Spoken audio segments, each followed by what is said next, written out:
Assalamu alaikum everyone. My name is Radha Nizam and today the topic of my presentation is Wilms tumor, which will be submitted to Ma'am Shahana. So here is a picture representation of how and what a Wilms tumor is. Basically, it is also called as nephroblastoma, and it is most commonly found in kidney tumor of the children, and it has been rarely seen in adults, and it is a type of tumor which comes in the solid tumors as well. So basically, if we go further to the definition of Wilms tumor, so we get to know that it is a malignant embryonal neoplasm which may involve one or both the kidneys, and it typically occurs in the children. Dr. Max William, who was a German surgeon, was the first person to describe this as a kind of tumor. And Wilms tumor is the fifth most common pediatric malignancy, which is 7% of all the children tumors. Okay, so here is a diagrammatic representation of Wilms tumor. As you can see that this is a normal metanephric blastema cell which might gonna develop into the nephrogenic crest, and the majority of the things that will contribute into the ultimate Wilms tumor, which is a very malignant form.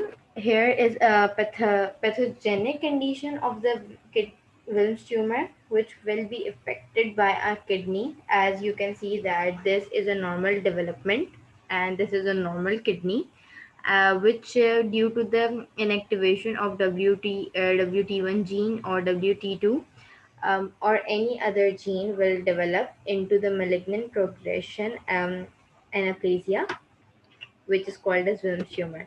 Here is the histological differences between a normal kidney and a Wilms tumor kidney.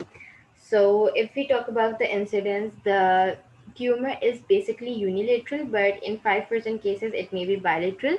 Tumor involves left kidney more rather than the right kidney, and it affects the children between the age of 3 to 5 years mostly. The exact cause of tumor is still unknown, but it has been identified that tumor suppressor gene acts to promote normal kidney development, but that gene is absent in the affectees. So, if we talk about the sign and symptoms, though, we can see that swelling in the abdomen, pain in the abdomen, mass in the abdomen, which can be felt even fever, hematuria, or blood in urine, presence of abdominal mass, pain, if tumor is enlarging, anorexia, nausea, and vomiting, urinary tract infection is also there. So, in this there is a diagrammatic representation. In this genetic scenario, we can see that these are the genes which might gonna develop or will be the cause of the Wilms tumor, and here are the common symptoms which will be occurring if the child is affected with Wilms tumor, which we have discussed as well. So, etiology of this is still unknown. The genetic abnormalities will lead from the gene WT1 gene, which is a dominant oncogene present at the chromosome 11p13, and the WT2 gene, which is present at chromosome 11p15. So, basically, if you want to question that from where this tumor starts to begin, so to answer this question is that the tumor starts to begin within the fetus who is in the womb already, with some cells that are destined to form into the kidneys malfunctioning and forming a tumor. Tumor is exceedingly soft, vascular, mushy, or gelatinous in character. Wilms tumor has capacity for rapid growth, usually grows to a large size. Tumor is furthermore associated with hemihypertrophy, which is one side of the body is larger than the other, and iridia, complete loss of iris, and even genitourinary anomalies. So pathophysiology is still the same that we have discussed, that WT1 gene is associated, and which is a dominant oncogene, and WT2 gene as well, which is a tissue specific gene for renal blastomal cells and glomerular epithelium. Further, if we talk about this condition, is that it will lead to abnormal proliferation of the metanephric blastomal cells, primitive to embryological cells of the kidney, promote changes that may lead to the formation of Wilms tumor. So, the stages of Wilms tumors, as like any other normal cancer, it does have stages. So we can see that stage 1 is in stage 1, the tumor is limited to kidney and complete resectable. Stage 2, tumor is extended beyond kidney into nearby fatty tissues, but it is resectable. In stage 3, which is a non-hematogenous spread in abdomen, like spread to lymph nodes in abdomen or pelvis, but this stage of tumor is still not completely resectable. In stage 4, hematogenous metastasis is occurring to lungs and liver, and in stage 5, bilateral renal involvement is further proceeded. Here is the diagrammatic representation of these stages. As you can see, that the things are worsening in every stage.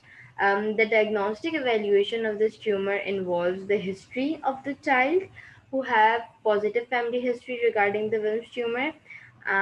The what do you say? The physical examination also reveal if the blood in urine is present, then it can also contribute to this condition. However, it is very rare, so we might gonna want to make sure of either is this the only cause of this or not. So we will further proceed to abdominal x-ray, ultrasound, chest x-ray of metastasis of lungs, and increased blood urea, which is nitrogen, and creatinine values.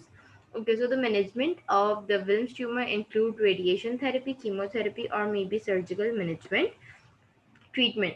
So if we talk about the treatment of this disease, stage wise, so we will see that the tumor in stage 1, the tumor is still only on kidney, and the standard treatment starts with the surgery to remove the part of the kidney containing tumor. These children needs to be watched closely because the chances of recurrence are very high, and the chemotherapy will be given for 18 weeks. Stage 2 involves nephrectomy plus abdominal radiation plus 24 weeks of chemotherapy. Stage 3 involves treatment is usually surgery followed by radiation therapy to the abdomen over several days. This is followed by chemotherapy for about 6 months.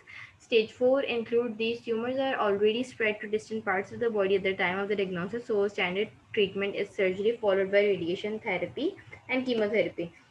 The stage 5 is very critical and very crucial stage, because as we know that the tumor has bilaterally spread into the kidney, and the standard treatment involves surgery, radiation, and chemotherapy repeated until normal kidney tissue left behind, which is quite a life threatening situation for a child who is about of age 3 to 5, as we all know that how sensitive those age are.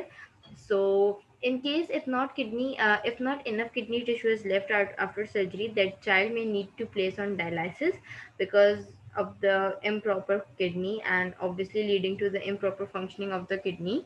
So if there is no evidence of any cancer after a year or two, a donor kidney transplant may be done. Okay, so basically, nursing management involves the pre-operative care, which should be done by the parents to their children, as to the parents should prepare the child for the surgery, explain parents not to palpitate the abdomen of the child, explain the child about post-operative care if or she is old enough.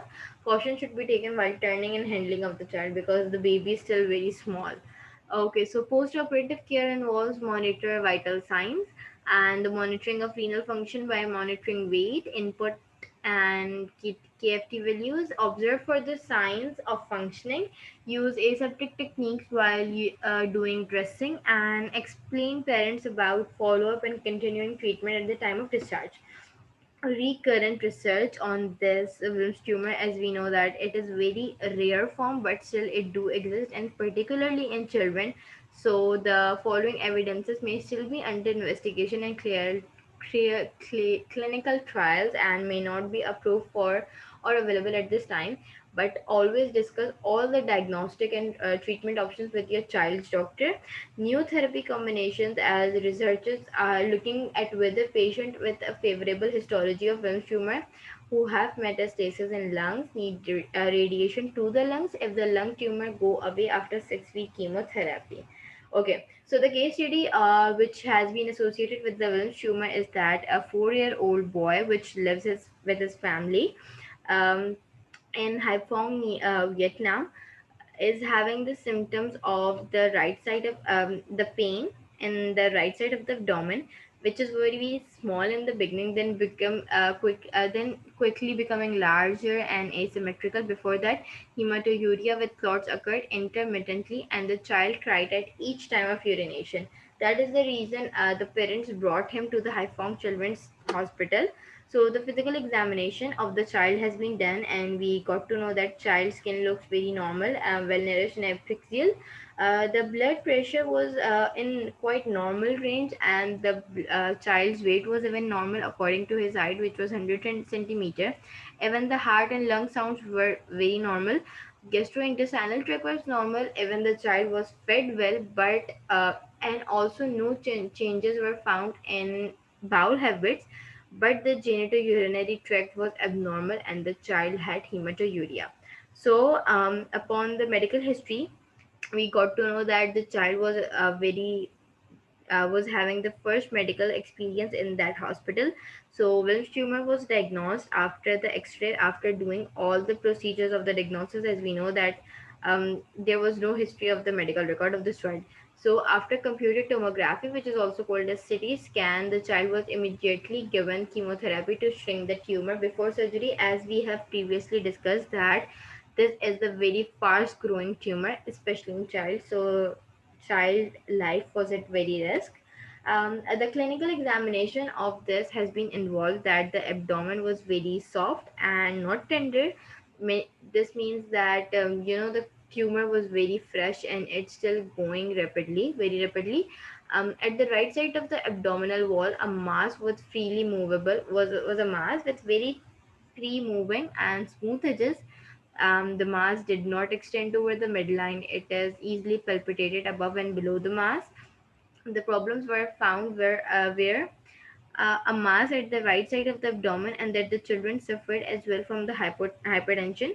At the time of the clinical examination, we had to consider, because you just cannot give the verdict of any statement that this is the particular disease. So the doctors have considered this into a four potential diagnoses, which were Wilms tumor, neuroblastoma, polycystic kidney diseases, rhabdomyosarcoma, and it was confirmed by his CT scan and his histology that this was Wilms tumor. So after investigation, the management was right nephrectomy with the blood infusion in intra or post-operative if needed. In Vietnam, antibiotic was given soon after operation. So antibiotic chosen was ceftriaxone 500 mg in 12 hours and metronidazole 100 mg in 8 hours for infusion. Discussion of this particular disease leads to that if a family is having Wilms tumor history, so the parents are requested to take care of their child, and they should keep the regular checkups of their child until the age of 8 years old if the child is having any, because as we all know, the child, this heredity thing have the tendency to lead further on, and there are very potential chances that child will gain this Wilms tumor. So, therefore, screening for Wilm tumor is very important for the child who has syndromes or birth defects, or even a family history. Not only for those who have a family history, even for those who have syndromes or birth defects. A very simple and very cheap way for physical exam is to be done by a specialist, which is ultrasound on regular basis, and it could be done on a 3 to 4 months interval and until the child reaches the age of 8 years old. So this was my topic. Thank you so much for listening it, and I hope you all had a very nice day, and thank you for listening out my presentation. Allah Hafiz.